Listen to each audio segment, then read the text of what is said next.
What's up, everybody? Welcome to In the Circle Live. It's Saturday night. We're talking softball, and we got a lot of stuff going on here on this Saturday evening. My name is Victor Anderson. Eric Lopez, in case you've missed us, he's not here.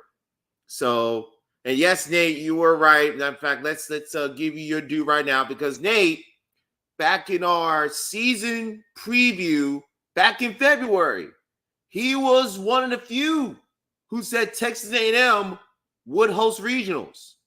And Nate, if I had a hat somewhere right now, I would take it off and tip it to you, sir, for that correct prediction. Congratulations, Nate. Thank you so much for joining in with us. We got games going on left to right. Washington, Missouri just took a 2-0 lead over Washington, an elimination game in Como. That's going on at the top of the third. It is going absolutely bonkers right now. Clemson, Nate Kearney, thank you so much, sir. Clemson is losing 5-0 versus Southeastern Louisiana in an elimination game in the Tuscaloosa Regional. Yes, ladies and gentlemen, Clemson, Valerie Cable, Mackenzie Thompson, they are down 5-0 to Southeastern Louisiana with their season on the line. Southeastern Louisiana pushed Alabama to extra innings, but the Crimson Tide held on to win 6-3 and 9. 6-0, Nate. Thank you for the correction. So Tuscaloosa, Auburn, Alabama may get there, but they're going to have to earn it to potentially have an all-SEC Super Regional versus Tennessee. Meanwhile, in Fayetteville, Villanova, who already won one elimination game earlier today, they are leading Arkansas 2-0 when we last checked. They're in the fourth inning. Texas State retook the lead versus Penn State in a great game going on in the College Station Regional. They are 4-3. They're in the top of the sixth. I'm flipping my TV there right now to catch the action for that one. It has been a truly wild day of college softball that we're getting to see. That's what Mayhem is all about. You're getting to see the 64, some say best, some say deserving teams. Take your pick of what preference you want to use, but they're here and they're playing to keep their seasons alive. There was a barn burner that took place in Gainesville, Florida Gulf Coast, beats FAU 3-2. They're playing right now versus South Alabama in another elimination game. The winner will take on the Gators tomorrow. We already have weather impacting the regionals. That's really the reason why Eric Lopez is not joining us tonight. Eric is handling some business in Tallahassee. Mother Nature pushed that entire schedule back. There, Auburn and Chattanooga are playing the first of two potential elimination games right now. The winner of that game will take on UCF. Now, keep in mind, the press release from the Tallahassee Regional that came out earlier this afternoon, no new game will start after 11 a.m.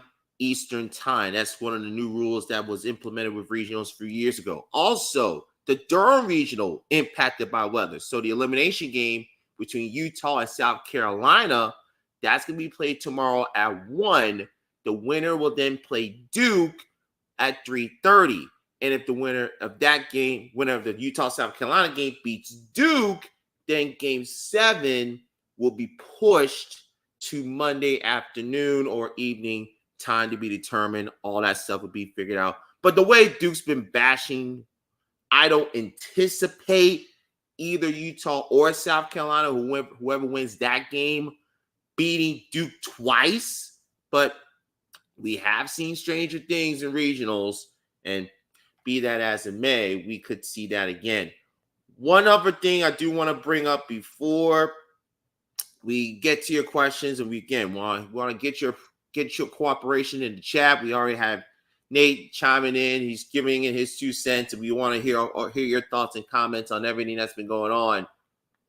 What has been your biggest surprise in regionals so far? It could be a team, it could be a game, it could be a player. It could be anything in regionals that made your eyes pop out of your head. You're like, wow, I didn't see that coming. I think we may have one but we will have to see. By the way, Texas State, they've exploded against Penn State. They were down at 1.3-2. They've exploded. They scored 6 unanswered runs. They now lead the Nittany Lions 8-3. They're at the top of the 6. Jessica Mullins, the Sun Belt Pitcher of the Year, is now in the circle for the Bobcats to try and close things out and set up a rematch with Texas A&M in the regional final tomorrow. Texas A&M beat Texas State earlier this afternoon in a 1-0 classic. So Texas State will look to get some comeuppance against Trisha Ford and the Aggies if they are able to get the final 6 outs and advance to the regional finals on tomorrow afternoon. We're going to be joined by Justin McLeod in just a few moments from D1 Softball. He's getting his notes and everything prepared to kind of give his lay of the land, if you will, from what we've seen so far on this Saturday. And what I'm intrigued to see, what I'm intrigued to kind of talk with Justin about, teams that we thought were going to be, I don't want to say shoo-ins to make it to Sunday. They had some struggles. Georgia lost to Liberty. They beat Charlotte, and they're going to have a rematch with the Flames, and they're going to have to beat them twice on Sunday to make it to Super Regionals. I already highlighted what happened with Missouri losing to Omaha, and they're battling for their tournament lives versus Washington as we speak. LSU and Southern Illinois will be one more time in the regional final in Baton Rouge tomorrow. And the one that I kind of, well, I don't want to say was taken aback, but I was surprised.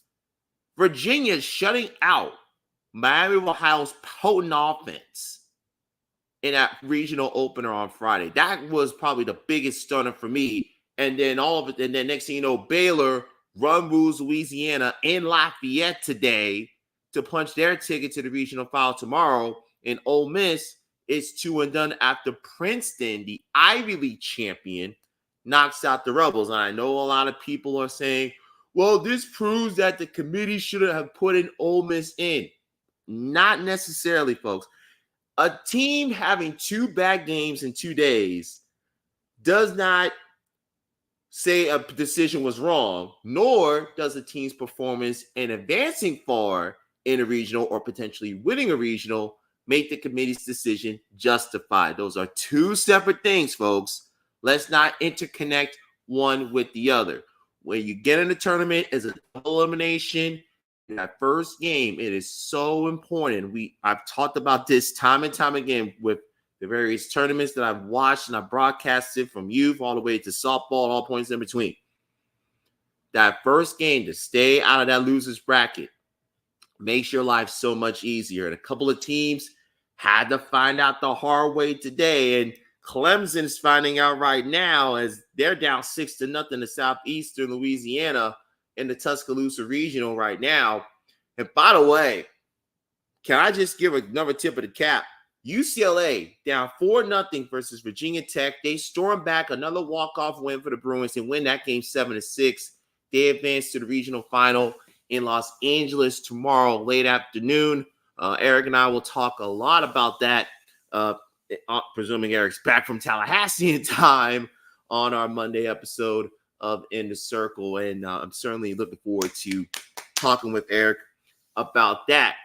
Someone I'm excited to talk to, getting set to join me right now from D1 Softball, our good friend. Y'all know him, you love him.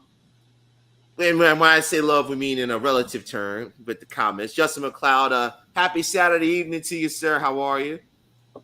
Is it Saturday evening? Yeah. Looks. I don't know if I'm. Yeah, something's wrong with my stuff. Hold on, give me just 1 second here. I can't hear anything. Well, I can hear you. Go figure. I'm having technical issues on my end. Justin's sounding just fine. I'm like, what the heck is going on here? I mean, I don't know that I'm sounding just fine. This twang. So we apologize for me having technical issues. Because usually this is working, but I can't hear Justin. I don't know what's going on with that. But Justin can hear me. I can't hear him. So, Justin, while I work on my technical issues, why don't you share with the people your biggest surprise so far with the now entering 2 days that we've having regional action? I think maybe some of the I'm a champion of the mid majors. Pretty much anybody who's followed me on Twitter or read my stuff for 2 minutes knows that. But I think maybe the biggest surprise for me is how many of the 4 seeds in mass have played so well. And by that, I mean, in the opening round, Omaha was the only 4 seed to beat the 1 seed, in their case, Missouri. But then I think about some of those 4 seeds that lost and how they lost. I think go up to the top. Texas playing Siena, the MAAC champions. And it's a 5-0 ball game. It's a 5-0 ball game. Like, that Texas offense and what we're used to on paper is supposed to just run across Siena. Well, it didn't happen. Siena played a very good game, played a second really good game today against St. Francis. But, little things like that make a difference. Omaha, obviously, that's the headliner at this point. That's the oh hey, and rightfully so. I think the thing with Omaha, it didn't surprise me. Didn't surprise me that Omaha was able to pull off those wins like they have so far. I think the biggest thing for me was I'm impressed that Omaha did not let the moment get too big. Like I talked to plenty of coaches, including big time coaches, who talk about not letting the moment get too big and how difficult that can be. And it's especially difficult to act like you've been there before when you've never been there before. And somehow Omaha, through the first 2 games for them in the NCAA tournament, seems like they have found the formula to be able to do that. Cameron Meyer. We knew she was capable of beating anyone at any time. She's that excellent of a pitcher. But at the same time, going to Missouri, beating Missouri in the 1-4 game, beating Washington in the winner's bracket game. Those are not easy things to pull off. So I think I'm impressed the most with Omaha that not that they pulled off those wins. The wins are great. The wins don't surprise me as much. I think I'm impressed that they were able to not let the moment get too big and to harness it and lasso it, whatever mental image you want to use. But just to go back to those 4 seeds just in general, there were a couple of run rules in the first round. But one of those run rules, for instance, was Princeton. Louisiana over Princeton was a run rule in the opening round. And look at Princeton today. Takes out Ole Miss. And in the early goings of the second elimination game, tied with the Cajuns at Lamson Park. Like, those 4 seeds really have come to show up, or have shown up. So I think that's probably the thing that surprised me the most is just how well the 4 seeds have played. In any given tournament, anybody can beat anybody. Like, that's not unknown. Like, that's old hat. We all know anybody can beat anybody. It's a great thing to say, though. It doesn't always happen in practice. And I think that's the thing for me is how it looks in practice. Because you have 4 seeds that beat 1 seeds. You have 3 seeds that beat 2 seeds. You have 4 seeds that beat 2 seeds and 4 seeds that beat 3 seeds. I think not only was I a fan of how this bracket shook out, I really like the I really like the way it has shaken out on the field. Good games. Like, we've had a few run rules, but the teams that you expect, like Texas, they didn't run rule Siena, then they go and run rule Northwestern. It's like, so you've had a few games, but in large part, you've had a lot of good games. You've had some good pitching matchups. So I think I don't want to say parity. Parity's overdone, but I like the performance. I think I've probably been surprised by the performance of the 4 seeds and the lower seeds across the board. And then I just like the way that some of these teams have shown up and played. Like, the postseason presents its own animal that you don't face during the regular season. And I think I just really like how these teams have shown up and how they've performed. And similar to what I said about, Omaha, they haven't let the moment get too big for them, and I think that's a big deal. Ooh, we're still having technical difficulties. Oh, you're stuck with me. More surprises. Ooh, more surprises. The Big 12's performed well. That's not really a surprise. Baylor run ruling the Cajuns, a little bit of a surprise. But the Big 12's performed well. The SEC has been so-so. I think it's probably the most fair way to say it. Some of the, it's not so much a surprise for me, but I think too, looking at some of these teams and how they've performed, and it looks based on what we saw as their mid-season results or in-season results, probably looks surprising. But when I look at a Clemson team having problems scoring and problems keeping Southeastern Louisiana from scoring, or when I look at an SIU team that holds Cal down twice, holds them off once, comes back a second time. Like, I don't think that's an aberration from Clemson or from Cal. I think some of these teams that we treat as reverent are, it's one of those situations of they are who we thought they were. Believe them when they tell you who they are. It's hard to do sometimes because you think, oh, well, Clemson's got Valerie Cagle. Oh, well, Cal won these games in the Pac-12. Yeah. But at the end of the day, I think they're showing us that they are who we thought they were. But Justin, back to the Southern Illinois point, I've been singing the praises of Medea Groff for like the last 2 months of the season, how she should have been a top 26 player of the year finalist. But I think the nation really got their first taste of not just who Medea Groff is, but what Southern Illinois is under Jen Sewell with herself, Hightower, Jackie Liss. We're getting to see them on a national stage, and they've accounted themselves very well, not just those 2 wins versus Cal, but holding LSU down in a very tight game. I think that's a fair point. And that's the one thing about some of these mid-major schools is they don't get the opportunities because whether it's their conference or anything else, that you don't see them on national TV, you don't see them in high-profile games. And so anybody who knows them either knows them from, them being talked up in the media or from a random hit, a perfect game, a no-hitter for a batter, a 3 home run game. Like, it's something that made them stand out.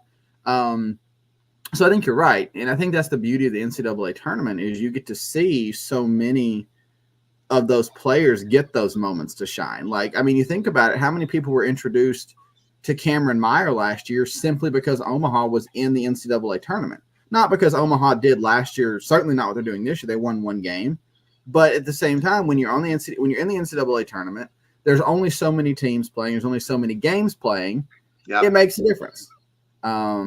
And I think that's true for Groff. I think it's true for SIU. When you show up on that stage, people start paying attention that never would pay attention otherwise.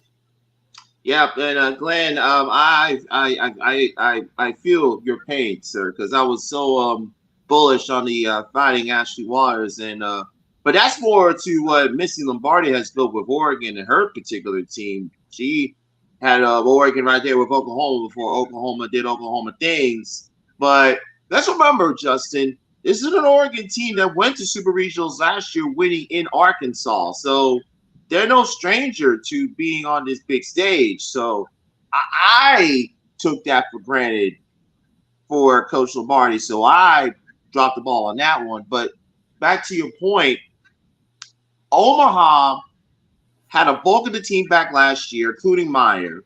And let's remember, last week in the Summer League tournament final, they had to beat South Dakota State twice in Brookings to get the auto bid. So they've been playing win or go home softball for the last 2 weeks. And now we're just like Southern Illinois. We're seeing what Cameron Meyer is doing on a national stage. And she has the Mavericks 1 win away from a super regional. And we're seeing if it's going to be Missouri or Washington that they're going to be facing. Right now, Missouri was leading 2-0 when we last checked. But back to the Clemson point. Clemson never seemed right all season, although they just got on the board with a 2-run home run and cut the lead to 6-2. They never seemed to be that Clemson team last year that we saw Steve make it to get to regionals, get the host, and challenge Oklahoma twice in 2 games in the Supers. But now, when the lights are shining the brightest, that's when the flaws seem to be exposed the most with Clemson. I think we've seen Clemson's flaws all year. I think we just ignored them because it's Clemson. Valerie Cagle missed a lot of time, but even when Valerie Cagle was there before and after that absence, she wasn't. And don't get me wrong, it's really hard to follow the year where you're the National Player of the Year. Mm-hmm. And is there added pressure that comes with that? There absolutely is. But Cagle, she didn't look right from the beginning, and whether that's just something, I'm not going to call it a phenomenon, but we've seen that with the fifth years or with the seniors ever since COVID. Those players who've been here forever, it feels like, who just go over it. I think about so many of them, especially pitchers, and it's just I've seen so many of them that just look like they're ready to give out in their fifth year. Mm-hmm. They're not as effective. Things like, I don't know, maybe it is a phenomenon. I think Clemson almost, like, you look at their transfers this year, picked up a couple of role players. I don't think they were necessarily equipped to keep up with the Joneses to a full extent. I think somebody in the comments just said something to that extent. But I think there's an element of Clemson where the transfers they got filled roles and maybe filled holes in their lineup. But I don't think Clemson was in a position or has been in a position to truly and fully keep up with the Joneses, whether that's the portal, whether that's the recruits they've got coming in. You look at their pitching depth. I mean, with Cagle out, Reagan Spencer has done well, but Clemson hasn't looked right. Is it a lack of preparedness, thinking they still had 1 year to ride Cagle in the circle? Maybe. Is it, finally coming home to roost how good they were so fast, and now they have to learn how to live with being that good? That's also possible. I think that may be probable. Like, it's hard to win. It's really hard to win, and it's really hard to win as a program that's only been around, as long as some toddlers in America. Like, this is still not an old program, and it's hard to win that quickly, but they've done it. Part of me truly wonders, is it just finally coming home to roost that they have won so much so fast and maybe don't have, not by any fault of their own, but just by nature of what it is, just don't have their sea legs now for a little struggle. And a little struggle can become a lot of struggle. Exactly. And think about, we talked about Duke when they first joined the ACC and how they had to go through that gradual process of learning how to win, how to develop the winning team, consistently winning, making the postseason, getting the regionals, hosting supers that are a national seed, and they're trying to break through. Clemson fast-tracked that entire process in about 3 to 4 years. What I'm intrigued to see with Clemson, how you sustain that success post-Cagle. That's going to be the key. I don't doubt John Rittman and his ability to coach and bring in players. But now that you've attained that success, now you got to maintain and sustain that success. And that's what makes Marissa Young, the job she's done at Duke this year, so phenomenal. She makes it to a super regional last year. She hosts supers, loses to Stanford, loses a ton of key players. She gets back to hosting a top 10 national seed this year. And Duke is 1 win away from making it to supers for a second straight season. And again, it tells you it's not easy to build a program.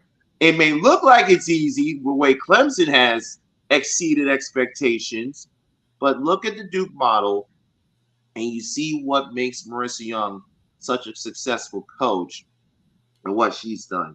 Now, for the biggest surprise in terms of a positive state, I know people were chirping at you, Justin, about Ole Miss being 2 and done, Indiana being 2 and done, and those were the last 4 teams in, according to the committee. When you talk to the committee chairman, let me phrase the question this way: do their performances being 2 and done surprise you in how it happened? Well, let's split those questions up. Did them going 0 and 2 surprise me? Not necessarily. How it happened? Yeah, a little bit. I mean, truth be told, if I was picking the tournament, I wouldn't have had either one of them in. Full disclosure, never did. Fair. I understand why they got in. I understand what the bubble looked like. I understand why they got in. Well, Ole Miss at least. I don't think it surprised me they went 0-2 because, again, going back to the point about Clemson, when someone tells you who they are, believe them. Like, I think that's the case with both of these teams, certainly with Ole Miss. When someone tells you who they are, believe them. Ole Miss has told us who they are. Then they showed themselves as somebody different for the last couple of weeks, solidified their case for a bubble spot, got in part, I'm sure, because they're in the SEC. When somebody tells you who they are, believe them. Mm-hmm. And like when I look at that Ole Miss team, like I see what they did during the course of the year. I see what they did in the last couple of weeks. It doesn't surprise me they went 0-2. With no shade intended to Princeton, did I expect Ole Miss to lose to Princeton? I did not. Did not have that one on my bingo card. But team names redacted. Had you told me on Selection Sunday Ole Miss is going to go 0-2 in the tournament, I would have said, okay, that sounds about right. I mean, kind of the same thing with Indiana. I think Indiana had a little bit of a tougher draw, to be honest. It would have been tough to beat Cameron Meyer. Don't get me wrong. Clearly it's tough to beat Cameron Meyer. Yeah. But there again, as one of the last couple of teams picked, last 4 teams picked, coming out of the Big Ten, I'm not a huge proponent of Big Ten softball at its current level. I think those stakes need to go up a little bit, and they will. There's 3 teams coming in. They'll help raise them. Again, if you had told me Indiana's going to go 0-2, I might have been a little more curious, where they were going to be, but at the same time, it would not have been super surprising to me. That said, I do think they got a tougher draw than Ole Miss did. Again, with no shade intended to Princeton, like Princeton should be an easier 4 seed than Omaha. Yes. Omaha's not even in the losers bracket. Ole Miss lost to Princeton. Princeton showing that the Ivy League, RPI being what it is, Princeton's apparently not a terrible club. No, they're not. But on the surface of they went 2-Q, does it surprise me? No, it does not. Does the way it happened surprise me? Maybe a little bit. But also with Indiana, that's a stacked regional. Yeah. So, like I said, I would not have had Indiana in my field of 64, but I will give Indiana a little grace. Whoever went 0-2 in that regional, the first thing was going to be it's a tough draw. Yeah, I mean, I think when Eric and I talked about it, we kind of thought that that Columbia regional was one of the toughest regionals with Missouri, with Washington, Indiana, and of course in Omaha, the team that is in the proverbial catbird seat to make it to Supers. Anyone win tomorrow to get to Supers for the first time in history. Couple of quick notes, Justin. You got an update in Fayetteville. How about this one?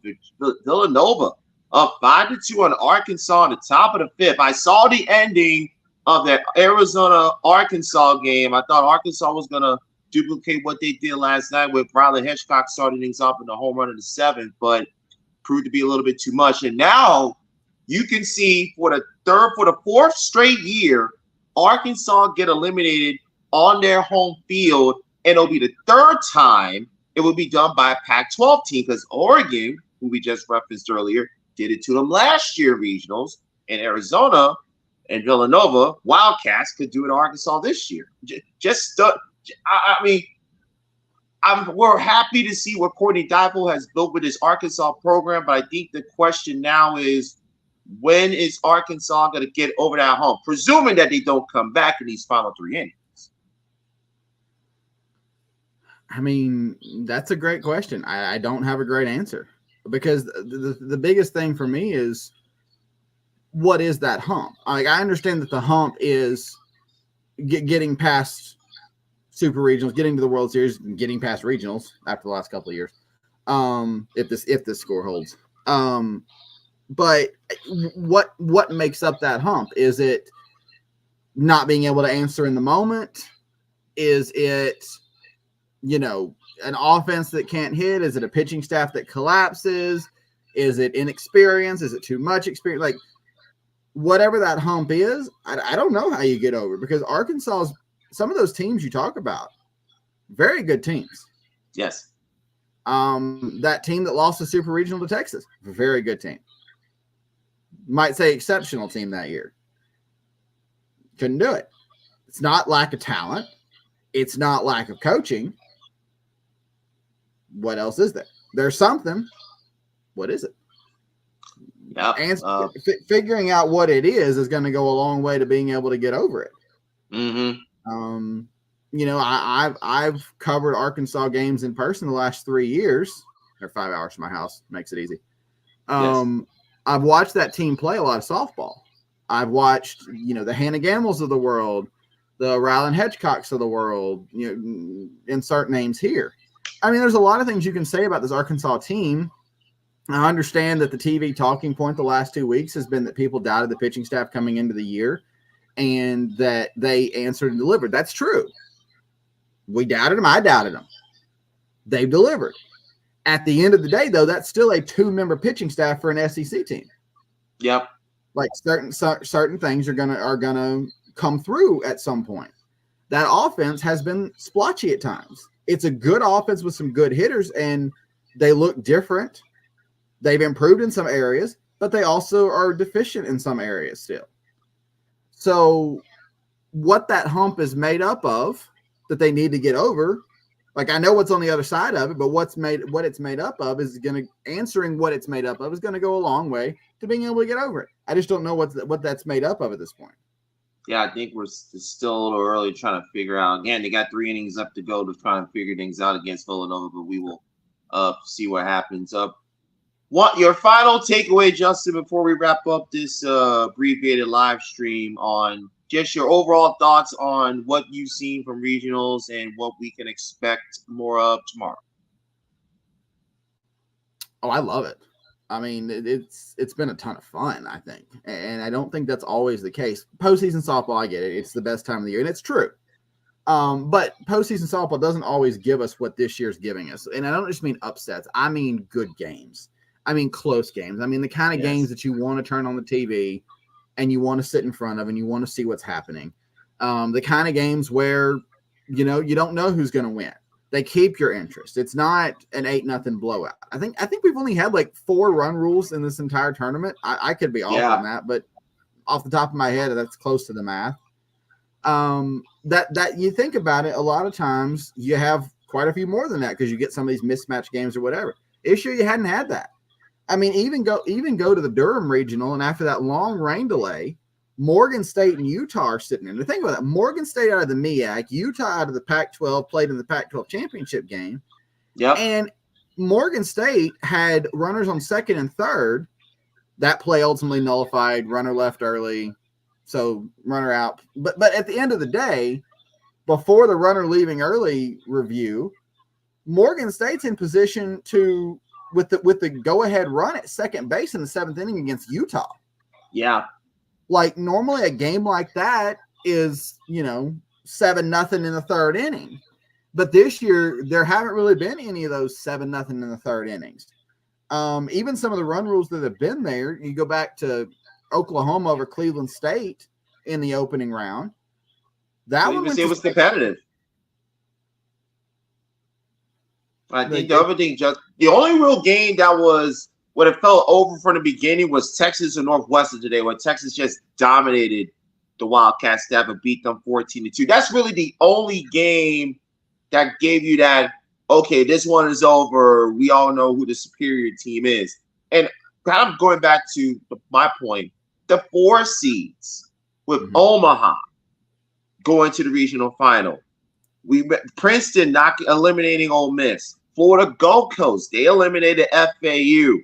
Siena, a 4 seed. They battled well against St. Francis before they eventually fell. The 4 seeds, I think, this year are probably the best talented 4 seeds that we've seen in this tournament. And it's not surprising that 4 seeds have won games. Omaha make it to the regional final. I actually picked that in my D1 softball bracket challenge. I picked Omaha to make it to the regional final in Columbia. Southern Illinois, I'm not surprised about them. But again, it's the 4 seeds. That gap is closing, Justin. I feel that gap is closing. My only fear with the expansion taking place on July 1st with the Great Migration, as I'm going to call it. I hope that it doesn't widen that gap between the now Power Four and the non-Power Four conferences in the sport. Justin, a pleasure as always, sir. Share with the folks what our team at D1 Softball have cooked up for the rest of this regional run. Well, I mean, we've got recaps and analysis of every regional. We've got a team of writers on it, and we've got, I mean, a little bit of everything. Every game is in there. I've done quite a few press conferences, even from my desk here. So there's post-game quotes in some of them. Just a little bit of everything from every regional. I mean, the group we've got assembled writing-wise really doesn't miss much. So we've got everything from every regional. You wake up in the morning, hey, what happened yesterday? Well, there's your answer. There's 16 regional centrals on the D1 Softball website to help you figure out and remember what you missed. So that's our big thing right now, and we'll have the same for Super Regionals next week. Similar things for the World Series in a couple of weeks. Hard to say, it's only in a couple of weeks. Yeah, I know. But we just the usual that you've come to expect from D1 Softball: wall-to-wall coverage, nationwide coverage. We've got people on site at 4 different regionals, and more covering games remotely and all that. So little bit of everything and everybody. Yep, and we certainly appreciate you, Justin, joining us. We got Villanova strengthening in the 5th versus Arkansas. They're up 5-2 there. Virginia, 1st and 3rd with 2 out in the 4th. They're up 1-0, trying to eliminate the Red Hawks and Corinne Kumar. We've been hearing some rumblings about her possibly being a candidate for the now vacant Ohio State job. Missouri leading Washington 2-0. They're in the top of the 5th in Como. Meanwhile, in Lafayette, they're in an elimination game. Louisiana just dropped what would have been a tough play over the shoulder at third base. So the Cajuns in some early trouble trying to fight for their lives. By the way, Princeton, Louisiana, they're tied at 1-1 in the 5th inning.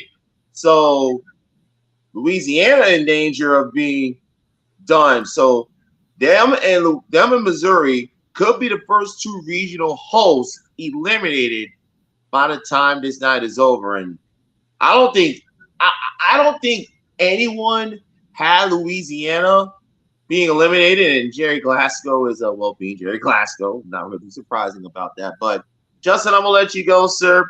Thank you again for the time. I will talk to you down the road, sir. Okay. See ya. All right. Thanks again to Justin McLeod for joining me here on the podcast. Hopefully, Eric Lopez might join in later on towards the back end. He's finishing up a press conference with Chattanooga and Auburn. But I apologize for some of the technical issues that I've been having.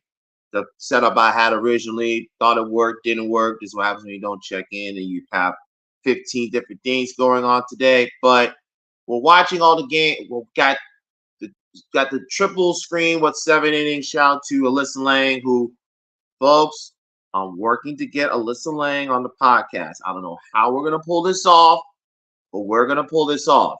If for anything, we could get her to talk about her love of this place. Hey, Bucky's, can we somehow get an NIL deal for Arkansas and this podcast and Alyssa Lang? If that's humanly possible, we would greatly appreciate that. Please and thank you in advance. I'm actually reaching out to Eric right now to see if he'll be able to join me. Well, we will deal with it accordingly. But yeah, but that's what it is right now. So that's going to wrap up our In the Circle Live. We apologize again for the technical issues. You can watch the entire live stream once again. Make sure you subscribe to the In the Circle YouTube channel. By the way, for you fans of Division II, I will be covering the Division II National Championship starting tomorrow in Longwood. NCAA.com for a full bracket. I'll be out there on Tuesday, so it'll be a busy week of softball for me. Busy week of softball, busy softball action all across. So if y'all would excuse me, I got more softball to watch. Y'all have more softball to watch. I will talk to y'all later on. Top podcast out. Good night, Canada.